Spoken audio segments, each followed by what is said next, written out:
Pemirsa, Komisi Pemilihan Umum KPU Kabupaten Banyuwangi, Jawa Timur menggelar simulasi pencoblosan dan penghitungan suara pemilu 2024 pada Minggu pagi.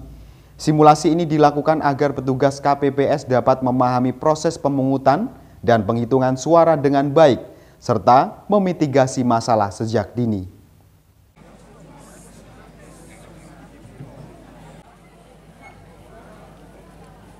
Pemirsa, Komisi Pemilihan Umum atau KPU Kabupaten Banyuwangi menggelar simulasi pemungutan dan penghitungan suara dalam pemilihan umum serentak 2024.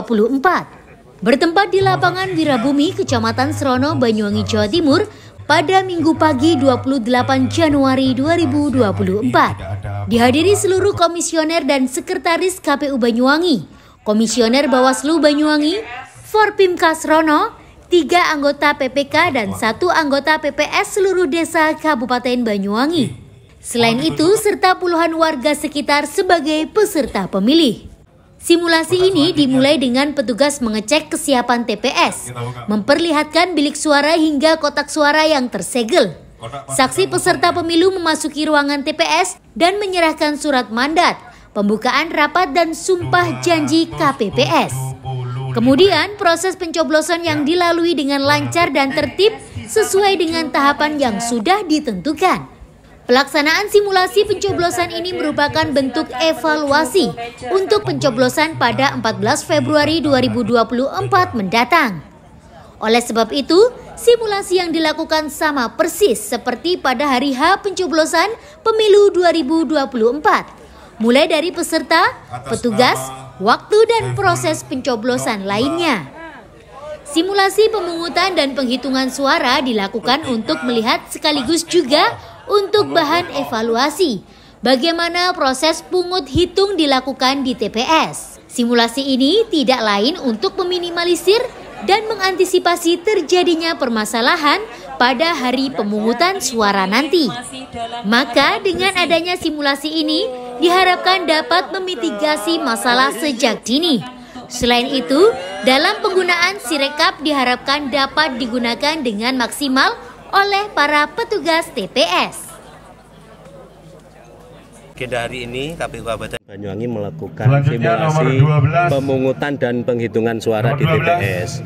Karena selama ini kan kita menyampaikan materi kepada teman-teman PPK, PPS, dan KPPS itu hanya sebatas teori yang tercatat di regulasi. Nah, ini kita praktekkan dengan harapan teman-teman PPK, PPS bisa memberikan contoh untuk teman-teman KPPS bagaimana cara kerjanya nanti. Jadi di TPS itu kadang-kadang antara teori dengan praktek itu kan kadang-kadang berbeda ya. Nah, sehingga ini apabila muncul kejadian seperti ini bagaimana cara mengantisipasinya. Apabila muncul kejadian seperti ini bagaimana cara mengantisipasinya. Sehingga teman-teman KPPS nanti bisa menjalankan tugas dengan baik dan benar. Itu harapannya. Catatan khusus ya, kami mengingatkan kepada teman-teman KPPS bahwasanya negara ini sudah menganggarkan anggaran yang cukup untuk pendirian TPS yang sesuai, yang standar. Nah, kemudian kami juga mengingatkan kepada teman-teman KPPS seluruhnya saja bahwasanya dimungkinkan 14 Februari ini masih musim hujan. Karena masih musim hujan berarti kan harus ada mitigasi, antisipasi bagaimana kalau terjadi hujan, angin, bahkan dimungkinkan ada petir. Nah, itu bagaimana standar pendirian TPS itu dengan anggaran yang sudah disediakan oleh negara itu bisa cukup dan kuat. Berapa sih anggarannya, Pak? Kalau anggaran kita belum bisa sampaikan ya kaitan dengan anggaran, tapi nanti pastinya anggaran dari negara itu cukup. Bahkan nanti di tiap TPS itu wajib ada yang namanya mesin pengganda atau enaknya ngomong printer lah. Harus ada mesin pengganda karena nanti C hasil salinan itu tidak lagi nyalin tulis tangan satu persatu seperti di tahun 2019, tapi cukup digandakan. KPU selain ada KPPS, di situ ada petugas pengaman TPS.